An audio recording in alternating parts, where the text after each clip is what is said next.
con uno de nuestros principales colaboradores y además admirados, que es Rolkin, quien es politólogo especialista en política internacional, analiza todo desde el ámbito de la geopolítica y siempre nos trae análisis interesantes, certeros y por supuesto cargado de contenido. Y hoy vamos a hablar con Rolkin sobre el San Salvador. El Salvador y la eminente reelección del presidente Nayib Bukele.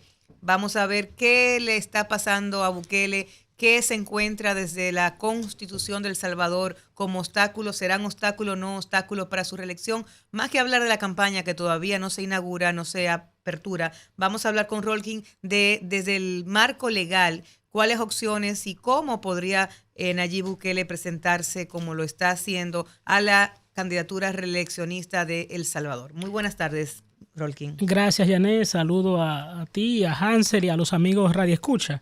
Pues bien, un honor tenerte. El placer es todo mío. Como bien usted acaba de señalar, en las últimas horas el tema que está en el tapete de los medios en el ámbito internacional es la decisión del presidente salvadoreño Nayib Bukele de inscribir su candidatura para optar por un segundo periodo presidencial.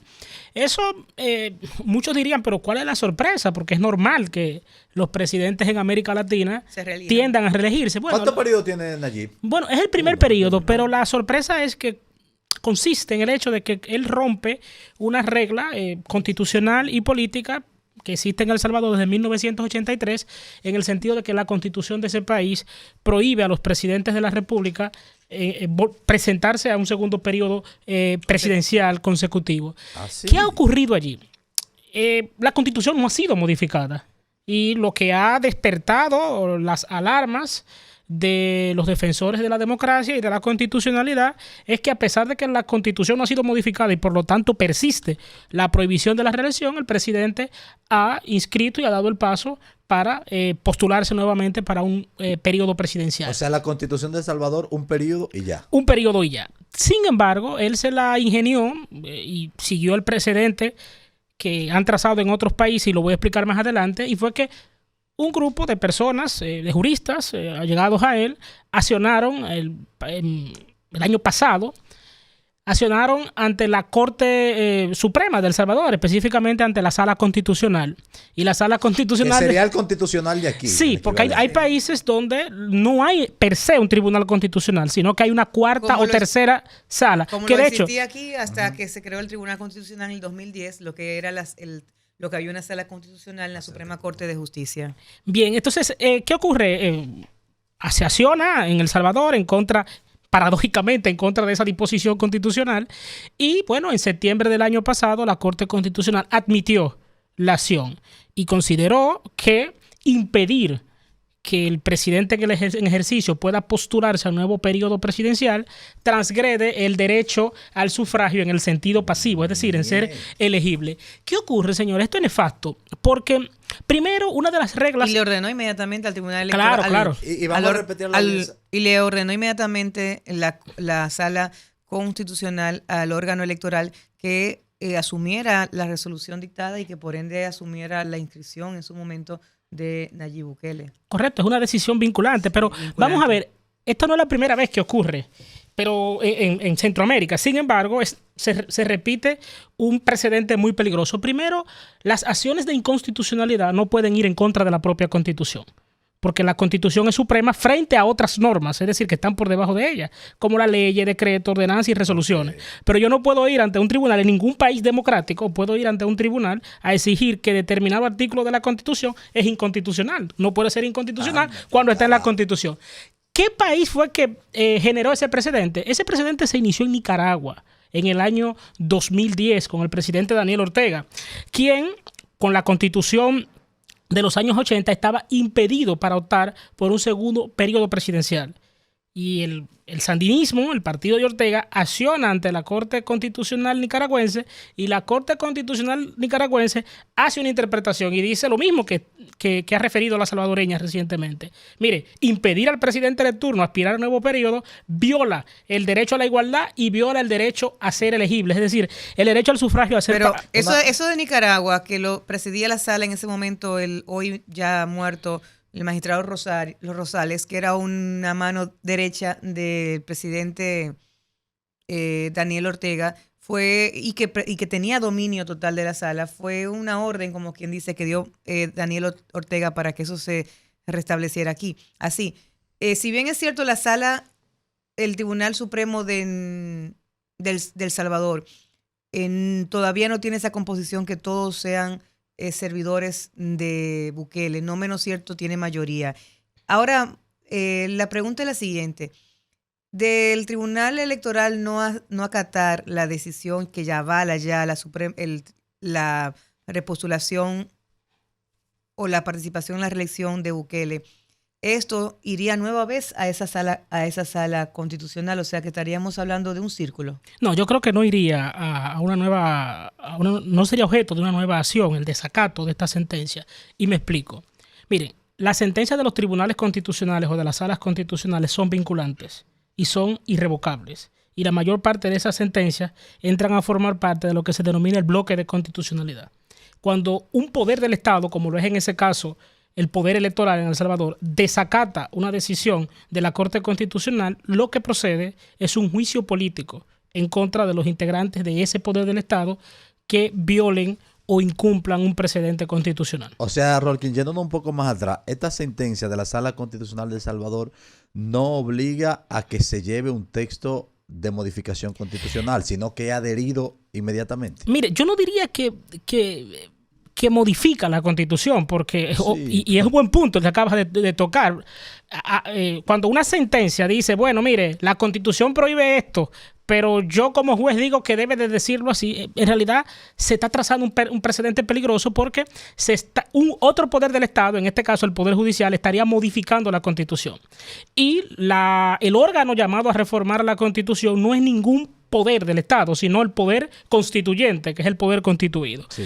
Entonces, en El Salvador lo que ha pasado es que se ha saltado esa regla. Lo que pasó también en Nicaragua, las constituciones no se modifican a través de sentencias, las constituciones se modifican a través del procedimiento que ellas mismas instituyen, que por demás es un procedimiento agravado, distinto al previsto para aprobar o modificar leyes. Te pregunto, porque eso sería la reunión de la sala, ¿cómo se llama? Tú reúnes ambas cámaras. Perfecto. La Asamblea Nacional, en el caso dominicano, revisora.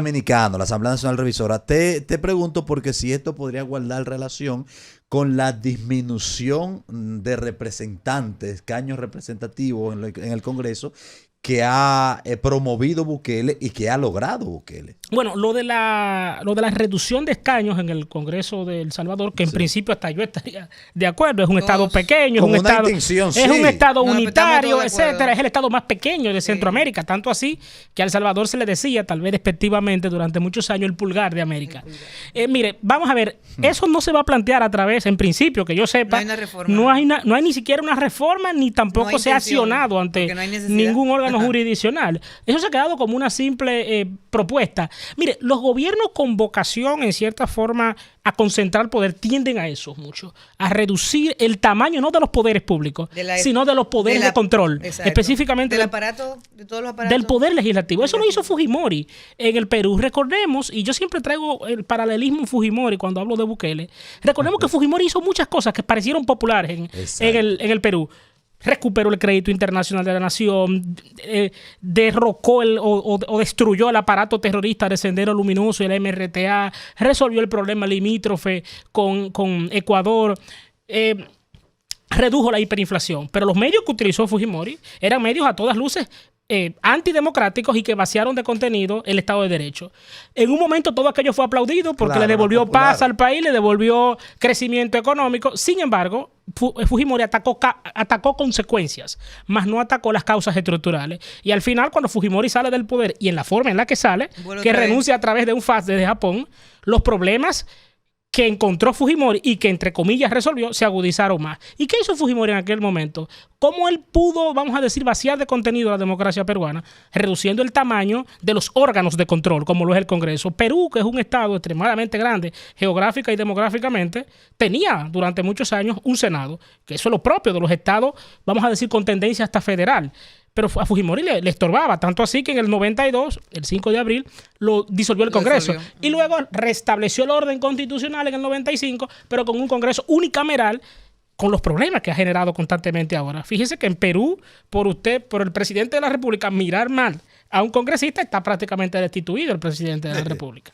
Bueno, lo cierto es que Bukele tiene un 70.8 de tasa de que lo hace de aceptación, un 72 cree que la imagen de él ha mejorado en el último año y un 97% piensa que la violencia ha disminuido y un 81% que el régimen de excepción ha ayudado mucho a controlar la delincuencia. Sin embargo, en este régimen de excepción, en las cárceles de Salvador, pues se vio más de 300 muertes de personas que en principio inocentes que fueron acribilladas en este régimen. Y como tú dices, bueno, si bien es cierto, hay una aura de que se ha controlado la delincuencia, de que es un país más seguro. Ahora mismo uno de los países más seguros que hay en la región, de pasar de ser uno de los más inseguros. No menos cierto es que todos los vestigios que está dando, comparándolo como otros gobernantes se han conducido para luego terminar en pequeñas dictaduras, se le está propiciando el paso de Bukele. Pero lo legal existe y el marco legal, pues ya de una manera u otra con esta decisión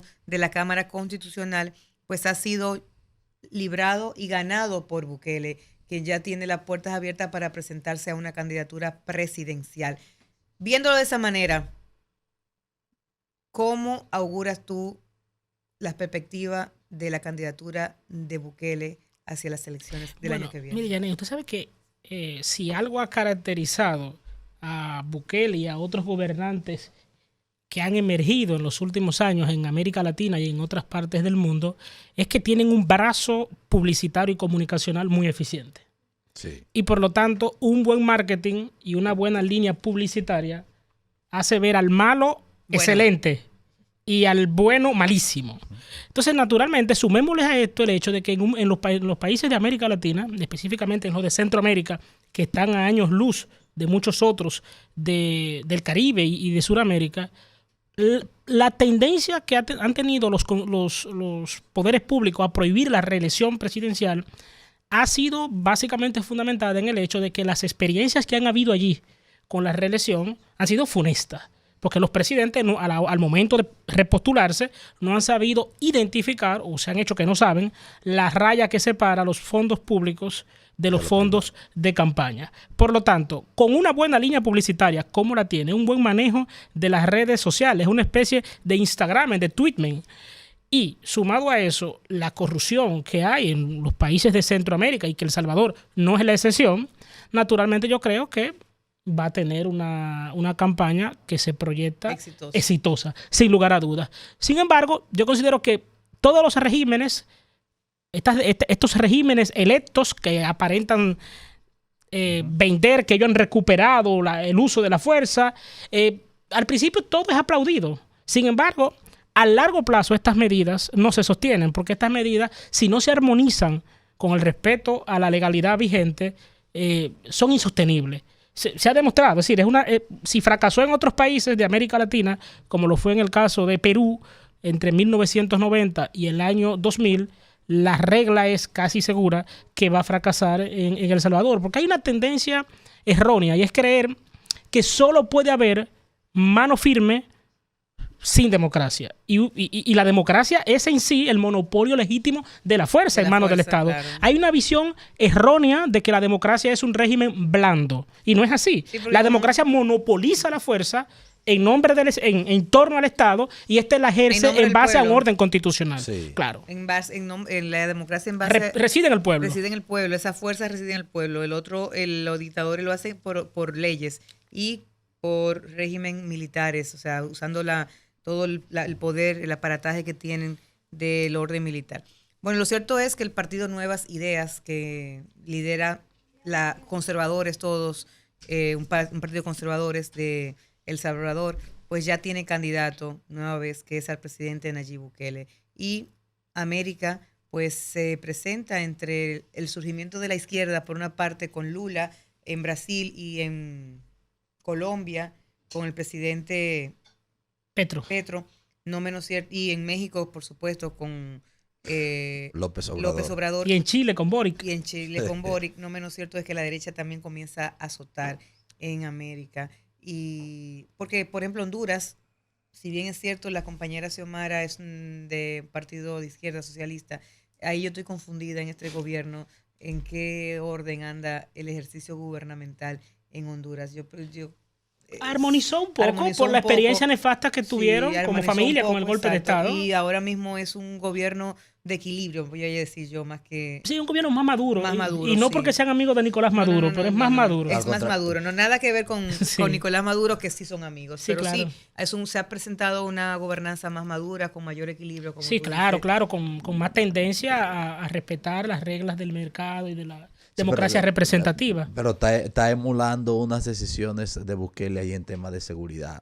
Mire, eso es lo peligroso, porque claro, vamos a ver, El Salvador y Honduras se parecen mucho y no es tanto por la vecindad, no es porque estén próximos, sino porque la poca ambos fortaleza padecieron institucional que exacto, tienen. pero además del poco fortalecimiento institucional, ambos países tuvieron las consecuencias de la terrible guerra centroamericana de los años 80. Y luego las si maras. bien en Honduras no hubo guerra per se, no hubo un conflicto armado, pero Honduras fue centro de entrenamiento de las denominadas Contras, que era el grupo paramilitar financiado por Estados Unidos para destronar a la revolución sandinista. Y luego aquello generó que muchos hondureños tuvieran que salir del país porque esos grupos paramilitares tenían negocios paralelos, etcétera, y generaron muchos desplazados. Y ahí está el surgimiento de las maras. Y entre el tema de las maras, exacto, y el narcotráfico, Honduras es uno de esos países que de un momento a otro son dueños de nadie. O sea, la verdad que la desestabilización social que ha vivido Honduras pues ha sido nefasta para el pueblo hondureño, donde definitivamente manda los negocios ilícitos hoy. O sea, y frente a todo eso se está enfrentando Xiomara Castro, y te reitero, desde lo que uno ve desde fuera, sabiendo la situación difícil que ella está enfrentando, pues vemos que es un gobierno que está apostando un poco al equilibrio.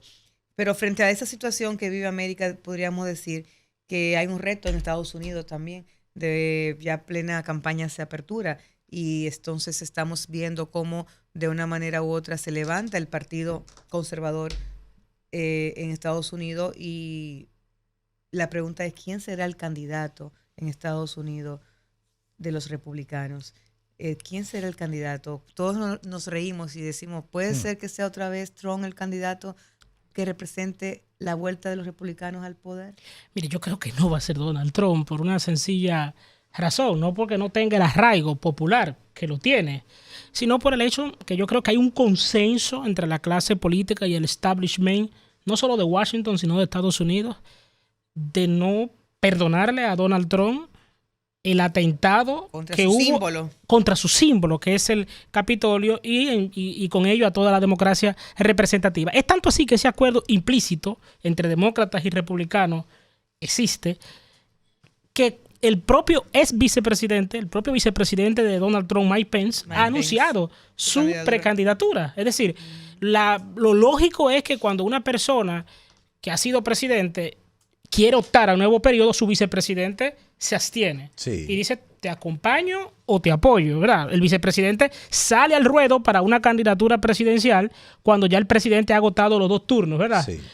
Esa ha sido la regla en Estados Unidos. Entonces yo creo que es poco probable, además los casos pendientes que tiene, algunos de tipo penal y otros que son aún más graves de tipo tributario, yo creo que lo van a perseguir hasta el año 2024 y posterior a eso. Mientras quede Donald Trump físicamente posible y constitucionalmente habilitado, yo creo que va a tener que estar luchando contra una serie de contratiempos colaterales. Buenas.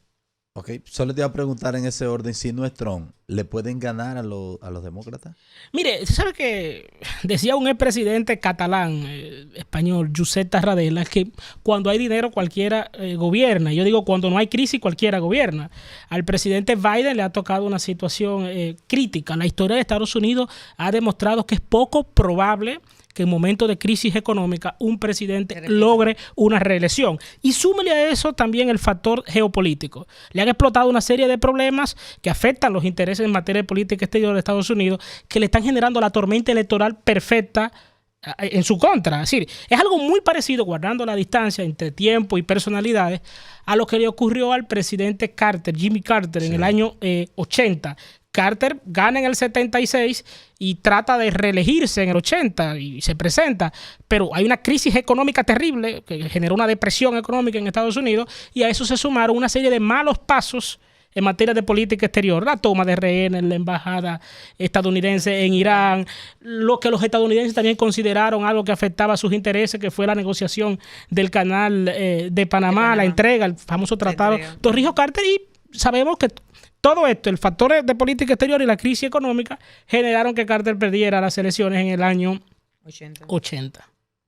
Bueno, señores, estuvimos hablando con Rolkin, quien nos acompaña de vez en cuando y de cuando en vez para iluminarnos. Así que muchas gracias, nos honra tu presencia, todas tus capacidades. Gracias por acompañarnos, Rolkin, y hasta la próxima.